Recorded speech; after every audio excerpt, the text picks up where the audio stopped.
सुननी है कि तोहार शादी होता पेट्रोल छिड़क के जड़ जाएम। सुननी है कि तोहार शादी होता पेट्रोल छिड़क के जड़ जाएम।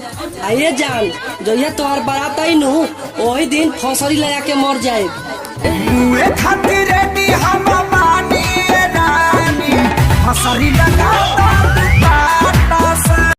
बदमाशी छोड़ देनी हो तो ते का बुझलू उसकी डर गई। बदमाशी छोड़ देनी हो तो ते का बुझलू उसकी डर गई। अपना दोस्त यार से बता दे बदमाशी करेला फिर तोहर बाप आ गई।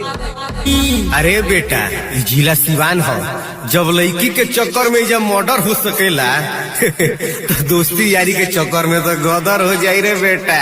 उम्र बात तो पढ़ ला न तो बहुत पछताइबा। उम्र बात तो पढ़ ला न तो बहुत पछताइबा।